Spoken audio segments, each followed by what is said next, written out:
Welcome to How Is This Legal? Where in each episode we crack open the books to find outlandish legislation and regulations that make you ask, how is this legal? If you like what you hear, please be sure to subscribe, leave a review, and share this podcast with your family and friends. Here to break down what these laws mean to you is your host, Kyle Lorraine. Hello and welcome to How Is This Legal? This is episode 1. I'm Kyle. I'm your host. And we have a really exciting episode planned for you guys today. Today, I'm joined by one of my good friends, Mr. Cooper Powell. Cooper and I will be diving into some Fourth Amendment issues, some recent cases that have come out that are pretty bizarre. And Cooper just got back from a Moot Court Competition, and he'll explain a little bit about that whole process. One of the issues we're discussing today was actually one of the issues they argued in this competition, so I find it extremely interesting to hear what he has to say about it, some of the arguments they used and his opinion and whatnot. We're also going to talk about why Cooper decided to get into the legal field, and also we're going to talk about some other Fourth Amendment issues and what we think about them and sort of how the amendment has evolved over time through different case law and things like that. So thank you for joining us. We're really excited to have you here. Without further ado, here is the interview with Cooper Powell. All right, Cooper, glad to have you here. Oh, I'm glad to be here. Thanks for having me. Hey, no problem, man. I'm really happy to have you here. Before we get started with some of the Fourth Amendment issues, I just wanted to find out a little bit more about you. Specifically, why did you get involved in the legal industry? Why did you decide to go to law school? Yeah, definitely. Well, growing up, I really looked up to my uncle. He was a law enforcement officer, and so that kind of led me down the criminal justice path. And in college, one of my teachers opened me up to the opportunity of going to law school, and we had a mock trial. And I pretty much fell in love with it from there. It's almost, it has an aspect of acting almost, and I just really enjoyed the performance and all of that. So that's pretty much why I decided to go to law school from undergrad. But it was a combination of really enjoying that and not really being ready for the real world yet, too, at the same time. So I definitely feel you there. I had a similar story. I know you didn't ask, but I started. And when I was in high school, I was kind of a shithead kid. I worked a lot. I wasn't interested in school, and we had a class. It was my senior year. It was called The Law for Everyday Living, and we had like a mock trial thing at the end, and we would learn like basic stuff in the class that was just stuff you should know for everyday living. And we had a mock trial in the class, and it was like some arson case or whatever. And my group nominated me to be the lawyer. And I just remember like getting so into it and just loving the sort of like the mental gymnastics of it, and just really being like able to advocate for. I think I was defending the people that burned the place down for insurance money, but it was still really cool, and I really enjoyed the process. So, do you still enjoy the criminal justice stuff more than sort of like the business aspect? Because I know we're not in any of the same, corporations or agency and partnership classes. yeah, I wouldn't say I like it more, but I definitely I love the criminal side. I really enjoy that kind of aspect, and the only reason why I don't say I like it more is because I haven't really taken a lot of those courses yet, and I do plan on it, but man, just something about the criminal justice system that I really enjoy. And now that we're talking about it, I do also enjoy like the property aspect and that kind of stuff. So, we'll see where I end up. Yeah, sure. And it's hard to. I think it's hard to pick like one topic and like really run with it. Especially like I think the criminal stuff is more interesting for like at least for classes, because like the cases are so much more interesting. It's like you're reading like a novel or something, like some of the different facts. And I mean, like, it's unfortunate that it's like real people that but a lot of times they're doing it to themselves. Like I don't feel bad for people that are running drugs from Florida or whatever, that create these standards that everybody learns. Like you probably should be made an example of if you're doing that. So it doesn't bother me. But I think the business stuff, like the practical application of it, like actually doing things and knowing like the benefit of an LLC over an S corp or whatever, or vice versa. Like it's cool learning that stuff because you'll use it in real life, but it's so much more boring doing it. Another thing I wanted to ask you about too, I know you just got back from a Moot Court competition in was it Chicago? It was in Chicago. How was that? It was fun. So my Moot Court team attended the ABA National Moot Court Competition. It was the qualifying round in Chicago. And then can you describe what Moot Court is real quick, please? Yeah. So Moot Court is similar to a law journal or the clinics that law schools have. It's a extracurricular program where it simulates a Supreme Court hearing. So you have to write a brief and you have to give oral arguments to a panel of judges. So it's a competition. You go to competitions and you compete against other teams, and they score your written briefs and your oral arguments on a certain problem that the competition provides. Very cool. So what was that? Because I know you were you did wrestling in college, right? Like you went to undergrad on a wrestling scholarship, correct? Yes, that is right. So how did the the competition level compare? Because I guess I wasn't in wrestling at that level. I never did it in high school either. So but I'm assuming you would have some sort of muscle memory going into a wrestling match that you probably don't have going into this kind of competition, because it's a lot of it's your brain, but you still have that weird you want to feel like you're standing in the right way, your posture's good, all that kind of stuff. So how did the two compare? Yeah, it's funny because it's very similar, except in wrestling it's very a bunch of athletes, and in the Moot Court competition there are some athletes, but a lot of them are not considered athletes or in the best shape. So it's kind of More funny. Athletes. So it's kind of funny when they walk past you and they kind of try to intimidate you with staring at you and but it's funny because it's different, but at the same time there are a lot of the same qualities. Even as you said, in wrestling it's a lot of muscle memory and kind of reacting to body movements. Moot Court is a lot of kind of gut memory, muscle memory, repetition, a lot of memorizing. I cannot tell you how many hours our team put in. I can recite to you the first 5 minutes of my argument right now, and it's been a couple weeks after, so I cannot wait till I forget that, honestly. Yeah, I'm sure there's a lot of preparation. I don't know if you know the exact number, but about how many schools were at the competition you guys were at? So ours was the Midwest Regional, and there were 32. Holy Christ. So I believe there's 5 regionals. So you do the math. That's why I went to law school and not, Yeah, no kidding. That's wild. It's a lot of people. Yeah, so there were a lot of teams represented. It was good. So are you guys in an auditorium, or are you in a courtroom, or are you in an auditorium type thing? Yeah, we were actually at the federal courthouse in Chicago. So we were That's awesome. Yeah, so it was the real deal. You're sitting there in front of a bunch of appellate attorneys and other local attorneys that are from Chicago and the Midwest area. And that's probably intimidating in itself too. Yeah, definitely didn't help the nerves that I had because it was my first time, so. Sure.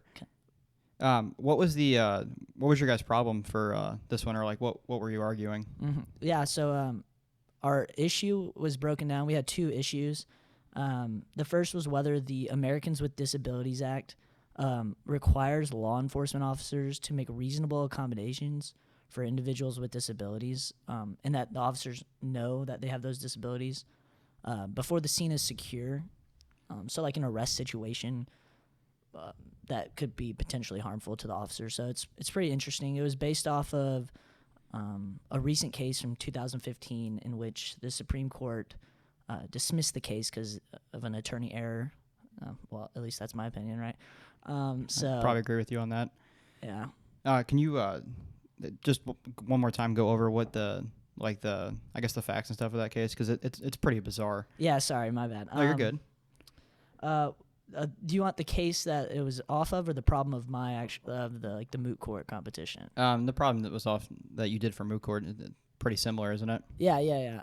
So it's off of Chuck Gaines. He's the star of the show. He's an individual who has he's on the autistic spectrum, and he has bipolar disorder.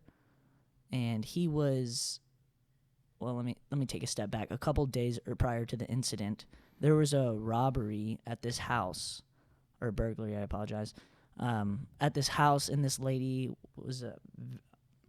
she had animus towards individuals with disabilities, and Mr. Gaines is known throughout the community. Just kind of, he's kind of an outgoing character, so everybody in the community kind of knows him. So she accused him, naturally, of burglarizing her home. Mm-hmm. And so this lady, Miss Smith, lives across the street from this community center, which provides support services for individuals with disabilities. And so on a Sunday morning, Mr. Gaines was going to the community center, and Miss Smith, who lives across the street from the community center, called the police, complaining that Mr. Gaines was across the street from her home, pacing back and forth and muttering, and that she was scared for her life. So she called police to come out to arrest him because she thought that Mr. Gaines was going to hurt him, because she found out that he was the one that burglarized her home.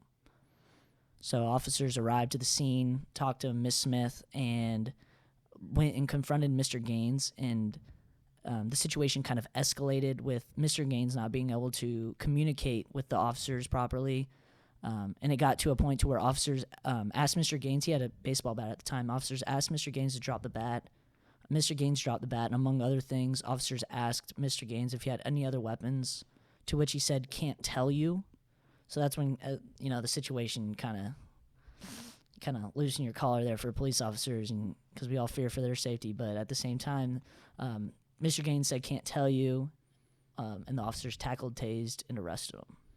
That's wild. And then the real case was the lady lived in one of those, like, it was like a group home or something of the sort, right? Yeah, that's my understanding, yeah. And then she wasn't, so the lady wasn't like showering or coming out of her room. She hadn't eaten in a few days. She wasn't taking her medicine, so she was sort of in a weird situation. And then someone came into her room, and she popped up right away and said, "Get out of here. You don't have a warrant. Get out of my room." And she had a knife and started running after it was a social worker that was coming in to give her assistance. Is that correct? Yes, yeah.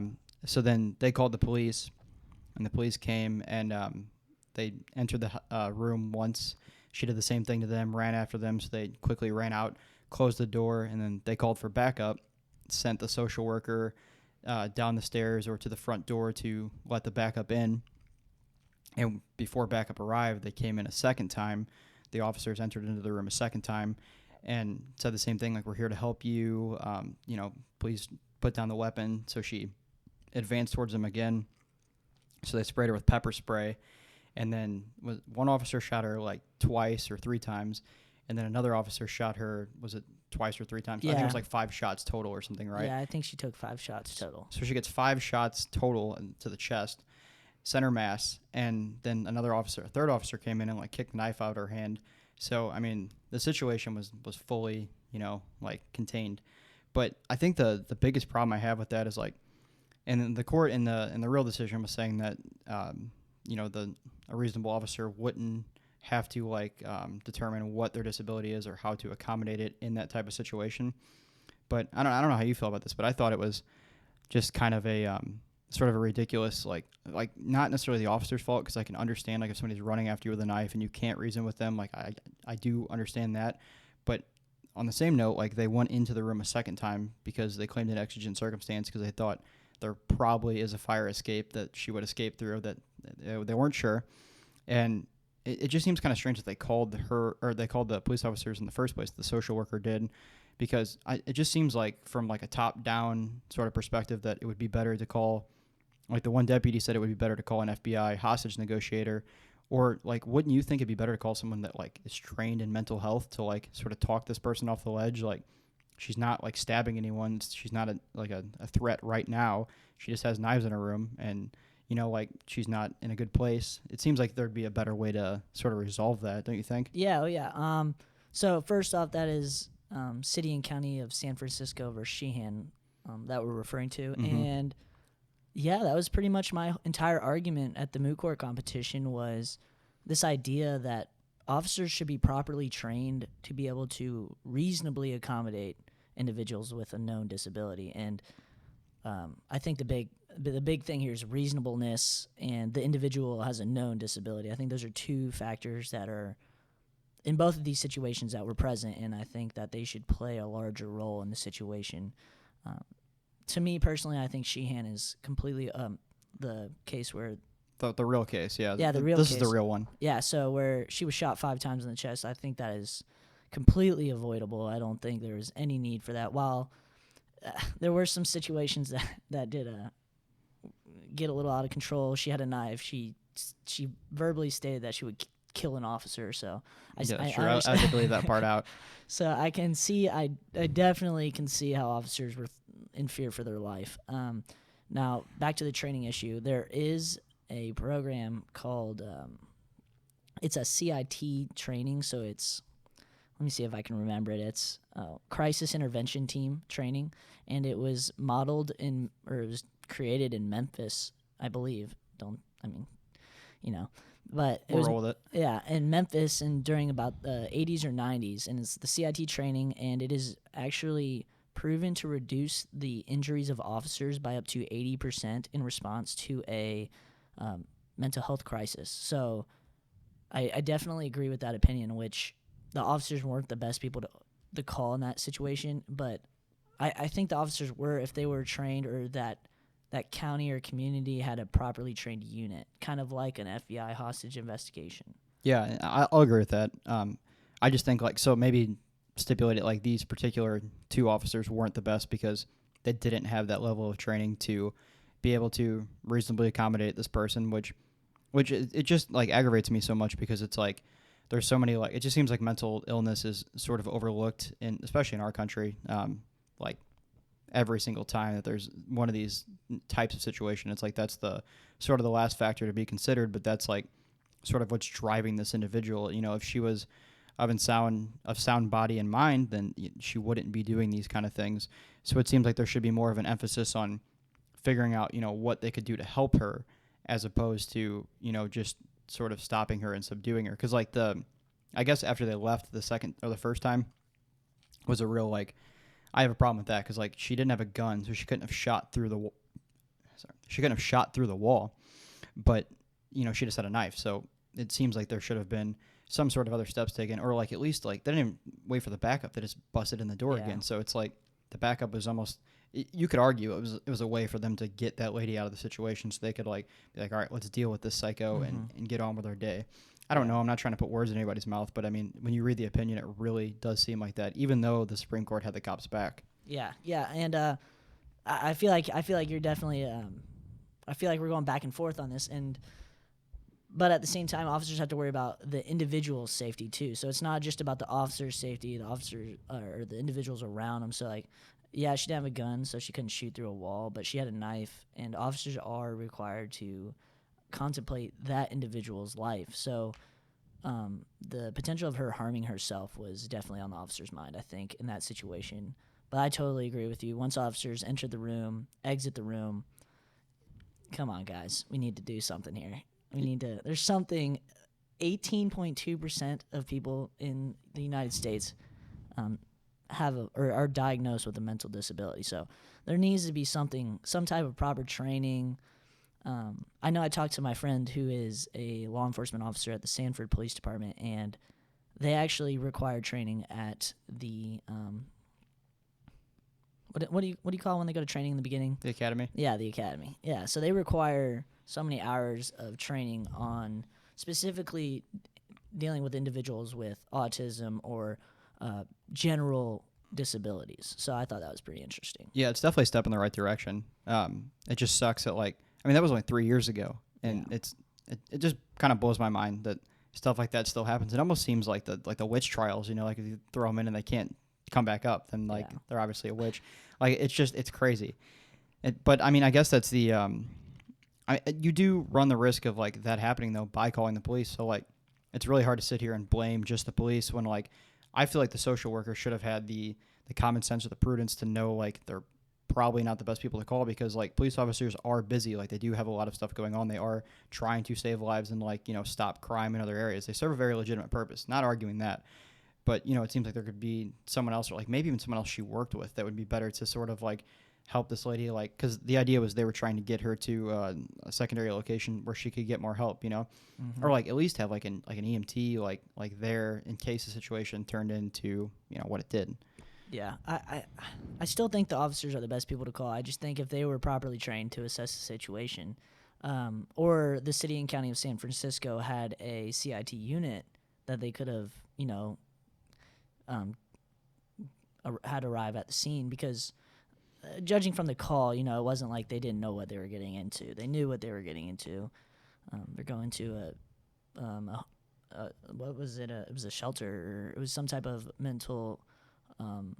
A group home or something Yeah. like that. I don't remember what they characterized it at. Yeah, so they knew what they were getting into. So I think if officers would have dispatched, maybe a CIT unit that was available, that had people who were properly trained, I think they could have de-escalated the whole situation. I think that is the biggest characteristic that was missing in Sheehan. And I'm honestly surprised that the Supreme Court gave I believe it's Justice Alito, he gave such a strong opinion in that case, stating how the ADA, well, not stating, but he kind of hinted that the ADA shouldn't apply to arrests, which I thought It was kind of mind-blowing. Yeah, because we're taking the ADA is this remedial statute that should be read broadly. That's how the context of the statute is read, and he kind of said that there's this area that the ADA doesn't apply to, and it's not in the statute anywhere. It's on the text. It's not in the intent. We're law students. We're taught these things.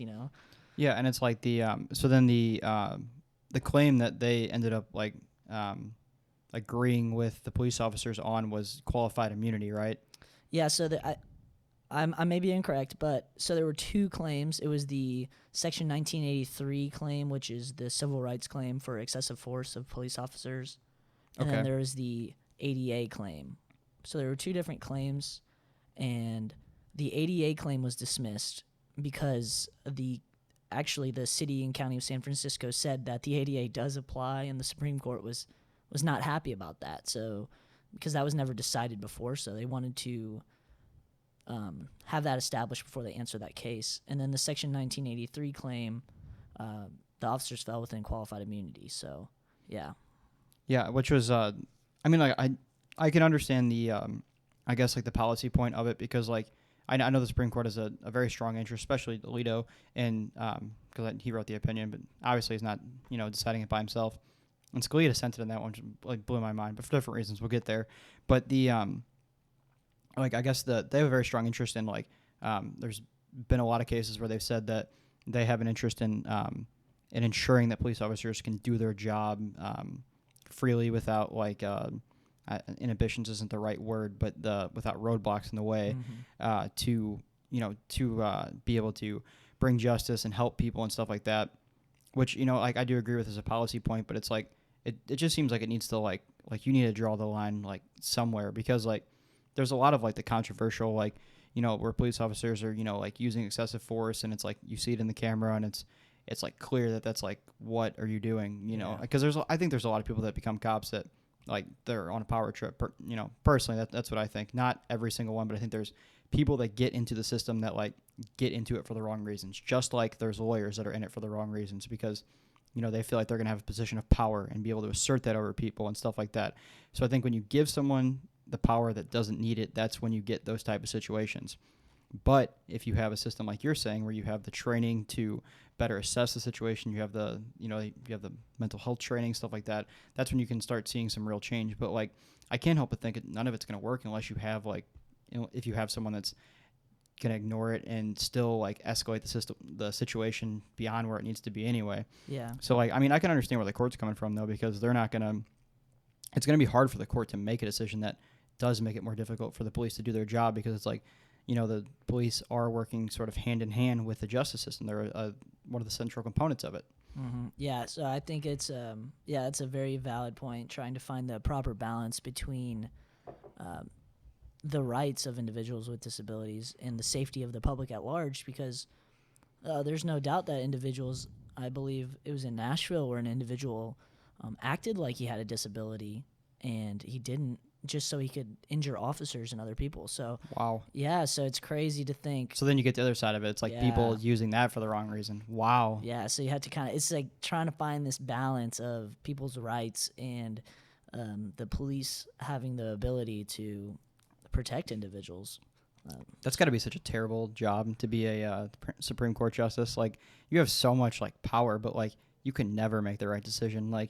The country's already split anyway. It's 50% blue and 50% red. So it's you're never going to make everyone happy from like just a baseline political standpoint. And then you're like deciding all these like complicated issues. I mean, like you're like 9 people that are like, legalizing same-sex marriage across the, federally. Like it's wild. Like I watched this documentary on Justice Scalia, and it was Chief Justice Roberts was talking about like how crazy it is that like they have to make these decisions. And he's like, sometimes we'll sit around and be like, well, I guess like, yeah, we're going to have to do this because like, I mean, they're people at the end of the day too. So it's like, they're not going to get it right 100% of the time. Granted, they're some of the smartest people in our country, but still like it's pretty crazy. So, so the, you mentioned earlier, it was like the error thing. And you said that the, with the attorney error for the, was it the 1983 claim? The ADA claim. The ADA claim. Yes, so the Supreme Court dismissed it as improvidently granted because the question on writ for cert was whether the ADA applied to arrest situations, and the city and county basically conceded that it does, but that it shouldn't in this case because of the direct threat exception, which is an exception within the ADA that states that if an individual is a direct threat to the safety of an officer themselves or the public at large, then they're not qualified under the ADA. So in reality, officers wouldn't have to provide them with a reasonable accommodation anyway. Huh. Seems like a pretty broad workaround, but I mean, I can understand it. Like, it's kind of a circular argument, and I got pretty grilled on it at the Moot Court Competition because in order to qualify for the ADA or to not qualify for the direct threat exception, sorry, that was confusing. So like for the direct threat exception to apply, you have to be qualified under the ADA. And then, but in order for the officers to hold that affirmative defense that the individual with a disability was a direct threat, they have to be able to reasonably assess the situation and determine whether they can de-escalate the situation to an acceptable amount. So to determine whether an individual is a direct threat, they have to provide a reasonable accommodation regardless. And that's that's a lot of stuff to consider when you're in that situation. Yeah. So I can understand why it is such a broad category of like the direct threat, because it does allow officers to do their jobs and, free of those roadblocks we were talking about earlier. Can you, so sort of switching gears here, because like I think we've covered most of that case because, and not to breeze over because it is it's kind of a scary issue, honestly. So I hope that there is something that's done in a way of like a sort of a wide sweeping change in like the way that police officers are trained, because like, it's not like they're inherently bad people. It's just, they in some situations don't understand what they need to be doing differently. But there was one case where I completely disagree with the police officers. That was that case just got heard. What was the name of that one again? The Collins motorcycle? versus Virginia. Yes, that was a wild case. So in Collins versus Virginia, Collins, the defendant, allegedly owned a motorcycle, and it was a very unique motorcycle in which it was a racing motorcycle, so it was extended in the back, so the rear wheel was hanging out further than a regular motorcycle, so it could go faster.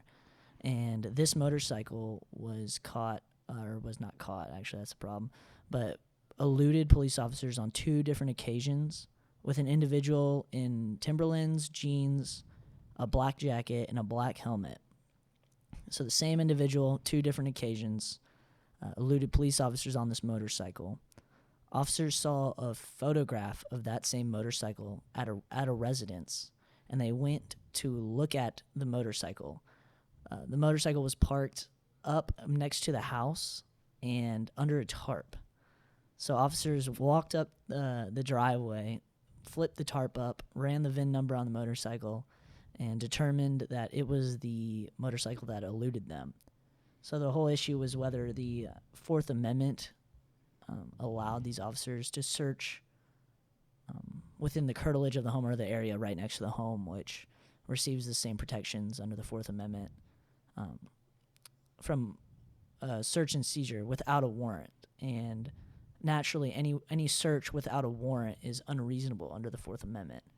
So it's kind of interesting on what exactly is allowed. What are officers allowed to do when they have probable cause that a motorcycle was used to elude them? Yeah, and I think and they brought the automobile exception in to So it was the automobile exception kind of versus the curtilage protection, because the automobile exception is basically that you have a lower expectation of privacy while you're in an automobile, or in this case a motorcycle, because you're visible, you're on a road which is controlled by your state or federal government. You're easily able to elude police, like this individual was. So there's a lot of cases where the individual, like there's what was the one with the trailer with the people that lived in a trailer, and they were parked on a was it a Walmart parking lot or a public parking lot? That was a hypo from class. So I think is it California versus Kearney? Where, Yeah. So the individual was in a public parking lot. It was a mobile home, it was a mobile home. It was kind of unclear. like an RV type thing. Yeah, and officers searched that without a warrant, and that was the first case. I believe it was the first case, but no, it definitely wasn't the first case. But that was another case where they elaborated the automobile exception and stated that because of those factors, that it's easily movable, and you have a less expectation of privacy, then you don't need a warrant necessarily to search that. Yeah, and I think the fact that they were like on the public land was definitely like the sort of weighed against them in that one, which still sucks though, because if you like lived in one of those things and that's all you can afford, what if you're on hard times and like that's all you can park? Like, can you not do drugs in the parking lot now? Because of this, like, what can you do anymore? But I think but like this case, like going back to the motorcycle thing, I just think it's crazy that this guy was like an idiot though. I mean, he bought the motorcycle stolen, right? Yes. He bought a stolen motorcycle and then put pictures of it up on his Facebook, and that's how the cops found it. So I mean, if that's not like a modern day. Yeah. Well, the best part is he tried to cover it with a tarp, but the old guy didn't even cover it all the way. Yeah. It was like halfway sticking out. So. But you would think that it would be like, I mean, this is an example of someone obviously don't feel bad for, but you would think that you would think he'd be smart enough to cover it, but like, I don't know, I would still be like kind of pissed if I came home and somebody like had uncovered my ride and they're like, searching the VIN number and, like I'm getting hauled off to jail for possession of stolen property and receiving stolen property. Like, it's kind of a lot to deal with. But I think like, I guess sort of like what we're circling around here is that a lot of the protection of the Fourth Amendment sort of seems to like continually get eroded through these cases, because in the other case it probably weighs more in the I guess it doesn't, even the Sheehan case, because like they were coming in without a warrant, because like so in exigent circumstances, what officers will argue, and that'll be their main point for why they were doing something. In an exigent circumstance is a situation where the officers need to enter in a place without first obtaining a warrant because there's either a medical emergency or there's evidence being destroyed. Sort of the prototypical one is if you have drugs and you're flushing down the toilet. So if you would smell drugs and hear toilet flushing rapidly, that would give you an exigent circumstance to come in. But it seems like it's sort of getting broader, the whole exigent circumstance thing, because you could argue it for, believe they use the argument for the motorcycle that because the opinion hasn't been written yet, but from some of the stuff I've read, they were using that argument for the motorcycle because they were saying that is something that's easily movable and you're able to get away. So their concern is that they would have to wait to get a warrant, which realistically I can't imagine takes all that long, especially in a situation like this where they've been trying to get this guy for so long. Like, it would not be hard to get a magistrate to issue the warrant. They already have the probable cause. They had to check all the boxes. So the argument, though, that this guy could easily get away is sort of what they were able to use just to rip open the tarp and search the VIN number. Yeah. Which, again, you don't feel bad for the guy because it's a stolen motorcycle. It's not like he's really being deprived of anything, and he's clearly breaking the law. But it still makes you wonder sort of like where we're going. Like, how far is that going to expand someday? Yeah, I definitely well, a little sidebar, the kicker. When the officers went, and it was just one officer, when he went and lifted the tarp, nobody was home at the time, so there was no threat technically of the motorcycle being gone. But yeah, there's no one to get on it right away. Yes, but that hasn't been elaborated yet, so it's kind of weird how I don't know why the defense hasn't harped on that, but it's just the inherent nature of the motorcycle and how 2 seconds, so that's what the court says. It's 2 seconds it takes somebody to jump on, turn the key, and 0 to 60, And but it was funny that when officers did arrest him, he was wearing Timberland's jeans and he had a black helmet in his hand. Perfect. So, yeah. So. And I actually don't know this, but can you get a warrant? Like, if I was a police officer, could I get a warrant emailed to me, in my car? if I was like, that guy you said was there by himself. So like, if he did want to get a warrant, could he call a judge and get a warrant sort of like sent to him like remotely, or like would someone have to like bring the physical warrant to him? Yeah, I'm not really sure on that. I don't think we're there yet technology wise, because Which is crazy. yeah, which we should be coming like It should be able to send it to your phone. Yeah, it'll be coming up. But I still remember in, what was it, 2015, one of my professors was a magistrate during his off time, like however that works. So we would have officers coming in all the time during class, and he would sign it. So there's some aspect of signing it, but I don't think we're there yet. Maybe we are in some of the big urban areas, but Yeah, maybe like city like Chicago or New York or something. But so crazy. Like you think we would be there, but I don't know. I just can't help but think that like whenever I read stuff like this, maybe I'm just a little cynical. I don't know what it is, but I don't know why I went to law school, to be honest, because I'm not a big fan of rules or laws. Like I've always thought a lot of them don't make any sense. Probably why I started this podcast. But I think that, I don't know, I just can't help but think like we're not going to the right place, like in terms of like giving people rights to like be sort of protected in their home. I'm not advocating everyone has to be doing drugs or something wrong in their home, but it still makes you wonder.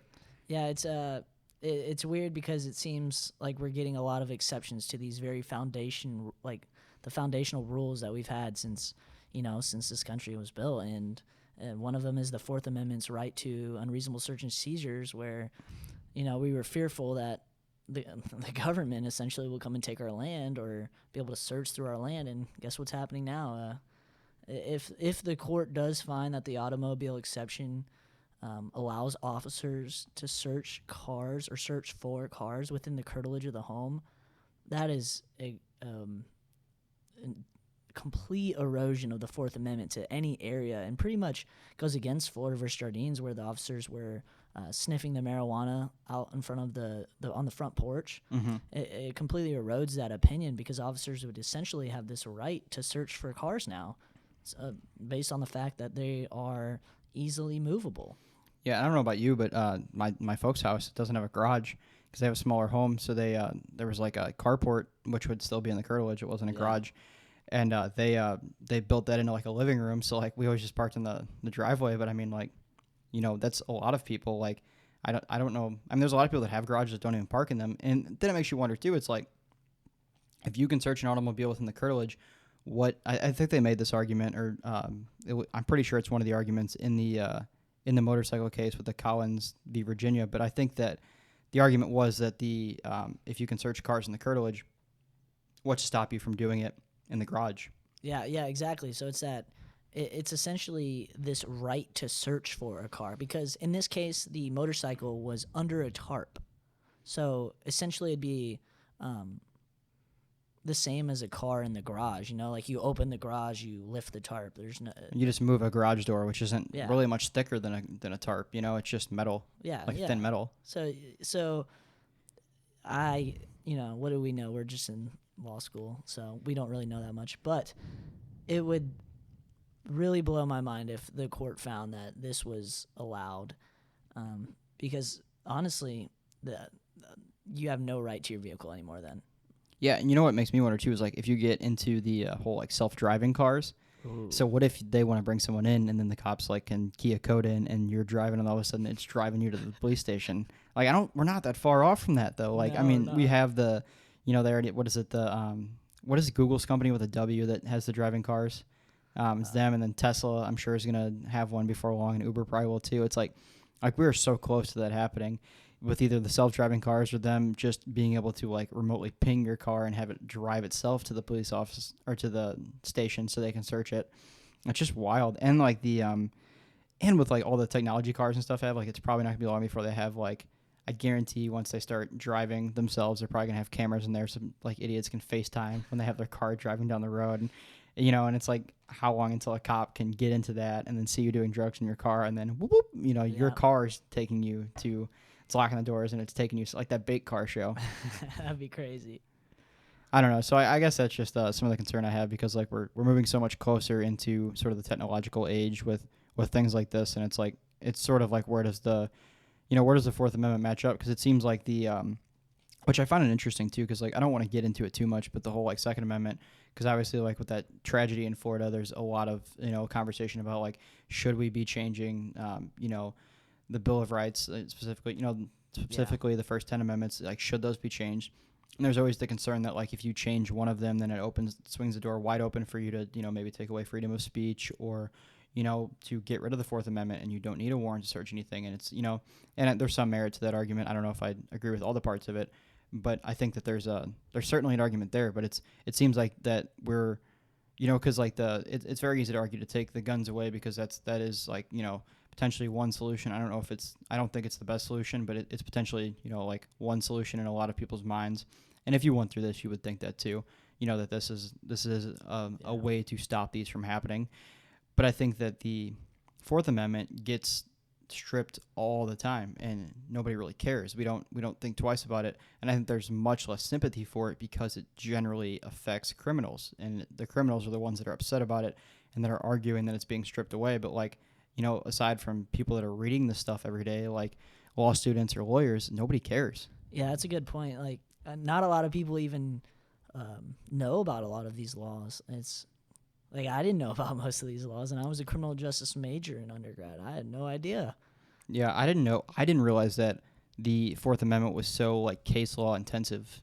Like the Supreme Court has shaped the Fourth Amendment more than any state legislature or the Congress or anything. Like they've definitely done the most to change it, create these exceptions, and so on. It's like it's kind of wild that like when you think about it, they're potentially giving the government so much more power to come in and search your things. And even if you're not doing something wrong, it's like if they have that they suspect that, and it's they feel that there might be a as exigent circumstance, you're a danger to somebody, you might have drugs. It's like how far away from them just like kicking the door down, and for whatever reason you could just be at home, or what if like technology gets to the point where like if you're streaming a movie illegally, like does that give them probable cause or have reasonable suspicion to come in and like you can delete the movie real quick. So like how far are we from that is I guess my main concern. And like I said, I'm pretty cynical with a lot of this stuff too, so I think maybe farther than I think, but I don't know. I can't help but think by the time we have kids there's not going to be much left of the Fourth Amendment. Yeah, we'll find out about your concern with the technological stuff because the Carpenter v. United States Oh, that's right. Yeah, where Professor Dawson was harping on it. So we'll see if, and that hasn't been decided yet, but it was heard. And so it'll be interesting to see how much leeway the government has to accessing these data records and cell phone records. And that case was interesting too because like there's such better ways to track cell phones with like the GPS stuff. But they were tracking that Carpenter by like triangulating his cell phone signal based on like when he was receiving messages and making phone calls and stuff like that, right? Yes. So like the issue is that like they could up until now just like get that information from the from like AT&T or Verizon or whatever, which is pretty wild that they would just give that up. I'd be pretty pissed if I was that guy. You're paying that place like how many hundreds of dollars a month, and they're just giving your shit away. Yeah, I'm pretty sure it's somewhere in like the AT&T contract or whatever you have. Sure it is. I don't know anyone who's ever read that. No, yeah, I just bought a phone like the last couple months. I didn't read a signed single my word of it, rights did you? away. Yeah. Signed my rights away. But I mean, so I guess like, but like this guy's obviously doing this. This Carpenter is obviously arguing that this is an infringement on his Fourth Amendment rights to not go to prison, which is understandable because like he's using the system, like more power to him. But the if stuff like that didn't happen, if people didn't make those arguments, they didn't go through the system, you would never know about that stuff. I would have never known that was a thing, like at all. Not like I'm trying to hide anything, but like wow, Yeah. like they're always watching. Yeah, Big Brother, huh? They really are. I don't know. That's the way I feel. Like you can never turn your phone off. You can't even take the battery out anymore. Like they are always listening. But yeah, so I thought that was interesting. And so what's next, man? What's your plans after school? I'm really at a crossroads right now, so it depends so I'm going into my second year, just for context. Well, I'm in my second year, going into my second summer, so this is the summer where supposed to get that job locked down. Supposed to get the job locked down, so I have some interviews right now, so I'm kind of in between either some type of property, real estate, probate law, or criminal law, which I really enjoy both of those, and staring down the barrel of that $35,000 a year is not very enticing. So Yeah, it's pretty hard to get excited about that. yeah, But I guess you don't have to pay taxes on it either. So I mean, it's kind of nice. But like, you're still not like, you're just like saving a little bit because there's not much being taxed, which sucks. It's like, and that's another problem too. Like public defenders are so overworked and like underpaid that it's like it's very hard for them to like advocate for their client and to really get down into these issues and care. And like I can't imagine what Carpenter is paying to have someone argue every step of the way to the Supreme Court. Like that's got to be so expensive. I'm thinking it's the public defender because that'd be way too expensive. But And that'd be a home run of a case too Yeah. if you were a public defender and you won in the Supreme Court. yeah, that would be nice. What do you have lined up for this summer? I'm going to be working down at the Lake of the Ozarks, working at the firm, and just doing a little bit of everything. I think I'll be down there for about a month. And then the rest of the time, I'll probably just be up here hanging out, maybe recording some more podcast episodes. I'm not exactly sure. Hopefully, right? Yep. Well, thanks for coming on today, man. I enjoyed talking to you. And hopefully there's less issues like this to talk about in the future. But if not, love to have you back again. Yeah, I'm sure there's not going to be. But yeah, thanks for having me, man. I had a great time. Thank you for listening to How Is This Legal? If you enjoyed the show, help others find us by clicking the subscribe button, leaving a 5-star review on Apple Podcast, and sharing this podcast with your family and friends. Come back next time to find out how is this legal?